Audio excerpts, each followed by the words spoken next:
أول ما الصيف بيجي كده أول حاجة بتيجي في بالي هي تيراميسو مغربية ولهجتها مصرية 100%. مش هتحس خالص إنها مش مصرية، بتحسها ليدي في نفسها، مفيش حاجة متعرفش تعملها والمطبخ لعبتها.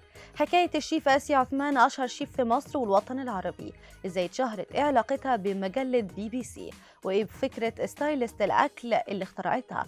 كل ده وأكتر هنعرفه مع بعض في الفيديو ده.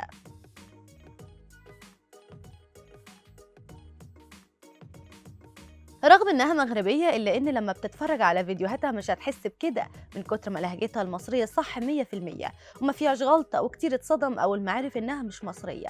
كلامي هنا عن الشيف آسيا عثمان، صاحبة برنامج مطبخ آسيا بقناة ست البيت، وهي من أشهر شيفات الوطن العربي، وناس كتير واخدينها قدوة في حياتهم من كتر ما هي ناجحة وأفكارها بره الصندوق. مش هتصدق إن الشيف آسيا عثمان مصممة ومصورة كمان مغربية، وهي فريقة عمل شغلها على السوشيال ميديا. هي عاشت في باريس قبل ما تتجوز من مصري، واتنقلت وعاشت معاه في الإمارات. هنا بقى نقطة التحول اللي حصلت فيها، فهي كده مش هتعرف تشتغل في مجالها وهو الاقتصاد، لحد ما لقت نفسها شاطرة في المطبخ، وبدأت واحدة واحدة تصور إطلالاتها أو تعمل فيديوهات، لحد ما بقت تجيب مشاهدات كتير، وتعلمت الطبخ وأخدت كورسات لحد ما بقت من أشهر شيفات الوطن العربي. قدرت إنها تغير فكرة الناس عن الشيف التقليدي اللي هو بيعمل أكل ويقدمه خلاص. هي أخدت المطبخ في سكة تانية، واهتمت بطريقة تقديم الأكلات وشكله، لدرجة إنها فكرت تشتغل ستايلست للأكل. وبعد كده ألفت 3 كتب عن الأكل صورتهم بنفسها، وعملت مدونة بأكلاتها ووصفاتها. آسيا أول ما ظهرت كانت بتعمل وصفات أكل في 3 خطوات، زي كيكة ال10 دقايق أو مثلا البانيه، وأكلات سريعة بحيث تجذب المتابعين وفي نفس الوقت ما يحسش بملل. بعد كده أبدعت وعملت وصفات لأكلات واختراعات ميكس بين الأكل المغربي والمصري، لدرجة إنها عملت فتة الموز بالطريقتين، عملت تقلية العيش بالملوخية ومن فوق خلطة سحرية للموزة بالصلصة. طيب، تفتكروا ازاي الشيف آسيا وصلت للعالمية؟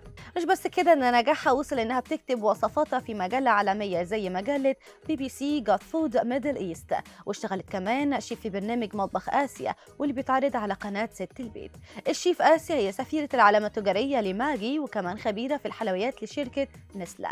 طيب يا ترى ايه حكاية اعلاناتها مع عمرو خالد؟ القصة قديمة جدا، بيرجع توقيتها لاكتر من 6 سنين بسبب اعلان لشركة فراخ الوطنية، واللي حصل ان في جملة اتقالت ناس كتير ما حبتهاش. تفتكروا ليه متابعين آسيا شايفينها ليدي في نفسها؟ الشيف آسيا زي ما هي مهتمة بأكلها ومطبخها، مهتمة بنفسها جدا وبلبسها وبصحتها، رغم انها عاشقة للأكل إلا إنها مهتمة برشاقة جسمها، ودايما بتكون على سنجة 10. تحب تلبس برضه ميكس بين لبس التراث المغربي وهو القفطان، وبرضه بتحب اللبس الكاجوال. فهي ست متجددة وبتحب التغيير. أكتر حاجة هي متأثرة بيها إن التراث الحقيقي هي وصفات جدتها ومامتها، وهي إنها لولاهم ما كانتش من أشهر شيفات الوطن العربي، ورغم كده هي بتحب تضيف التاتش بتاعها في كل أكلة. وآخر اختراع عملته هو التيراميسو بالمانجو. طبعا كلنا عارفين إنه بيبقى بالقهوة والشوكولاتة، لكن المانجا دي جديدة شوية، بس هي حابة تعمل الأكلة دي في الموسم بتاعها لأن التغيير مطلوب. آسيا ست ناجحة ووصفاتها بتجيب ملايين المشاهدات. يا ترى أنت من متابعين مطبخ آسيا ولا لأ؟ وهي أكتر أكلة جربتها وحسيتها فعلا مختلفة وهتكررها مرة واتنين وتلاتة؟ شاركوني برأيكم في التعليقات.